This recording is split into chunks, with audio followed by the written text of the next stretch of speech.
Hello guys, welcome back to my channel radiographer learner.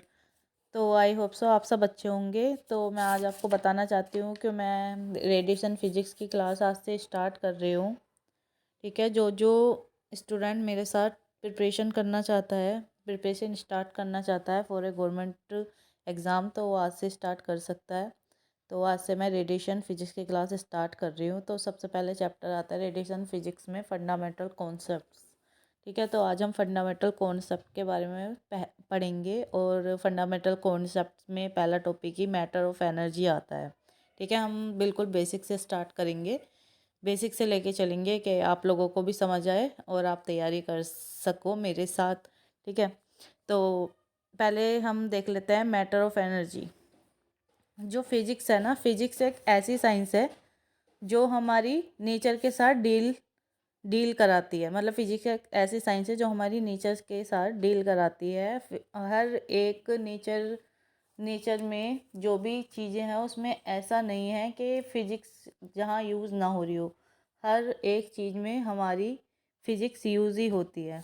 ठीक है, तो हम क्या करते हैं, जो फिजिक्स है ना, वो दो कॉन्सेप्ट पे बेस है, पूरी मैटर और एनर्जी पे। ठीक है, तो जो मैटर है वो इंटरेक्ट करते हैं ईच अदर। जो मैटर है वो एक ऐसी चीज़ है जो ऑक्यूपाई करता है स्पेस। ऐसी सभी चीज़ जो हमारे पास हैं वो मैटर से ही बनी हुई हैं। मतलब जैसे तुम्हारा सोफ़ा हो गया, पेन हो गया, इसमें जो भी एक पार्टिकल है और वो पार्टिकल, ग्रुप ऑफ पार्टिकल को ही हम मैटर कह रहे हैं। ठीक है, जैसे हम बोल सकते हैं matter is one of which occupy space and made up of the molecules and atom. जो मैटर है वो मोलिक्यूल्स और एटम से बना हुआ है।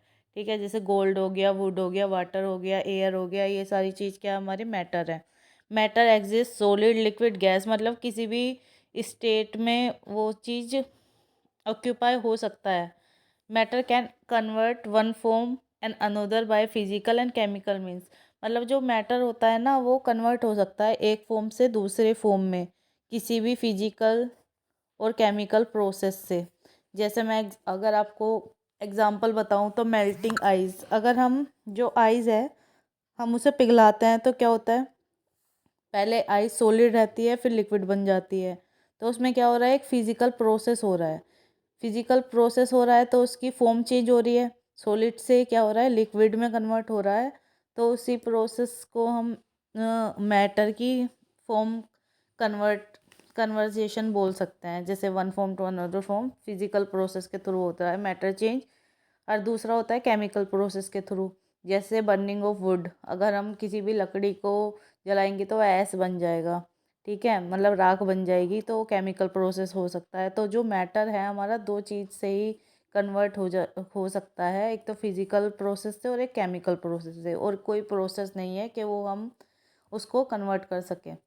मैटर के बारे में तो बात हो गई इतनी। अब एक बार एनर्जी के बारे में बता दूं।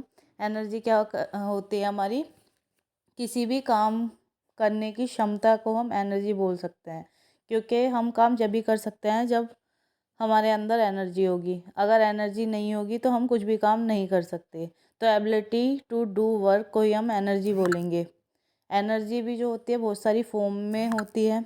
ठीक है, जिसे हम एक फॉर्म से दूसरे फॉर्म में कन्वर्ट कर सकते हैं। जैसे human body convert chemically energy into the kinetic energy. जैसे ह्यूमन बॉडी में पहले जो होता है, हम केमिकल एनर्जी कहाँ से लेते हैं, अपने अंदर फूड से लेते हैं। मतलब जो कुछ भी हम खा रहे हैं तो उससे हमें केमिकल एनर्जी मिल रही है। केमिकल एनर्जी को ही हम किस में कन्वर्ट करते हैं, काइनेटिक एनर्जी। मतलब हम जो काम कर रहे हैं उसमें सारी क्या यूज़ हो रही है, काइनेटिक एनर्जी यूज़ हो रही है। हमने फिर 12th क्लास में एक लॉ भी पढ़ा होगा, law of conservation of energy law हमने पढ़ा था 12th क्लास में। वो लॉ क्या कहता है, वो उस लॉ ने हमें ये बताया था कि ना तो हम एनर्जी को क्रिएट कर सकते हैं और ना ही डिस्ट्रॉय कर सकते हैं। स्टेट दैट, मतलब law conservation of energy state that energy can neither be create और not destroyed and the total energy in the universe is constant. उसने बताया था कि जो पूरी यूनिवर्स में जो एनर्जी है वो हमेशा कांस्टेंट रहती है, बस उसकी फॉर्म चेंज हो सकती है। जैसे केमिकल से मैकेनिकल में बदल गई, काइनेटिक से किसी और में बदल गई, ऐसे ही हम फॉर्म को कन्वर्ट कर सकते हैं। ठीक है, तो ये लो एनर्जी के ऊपर बेस था। तो मैटर ऑफ एनर्जी आपको समझ आ गई होगी। तो आज के लिए हम इतना ही रखते हैं। Thank you so much.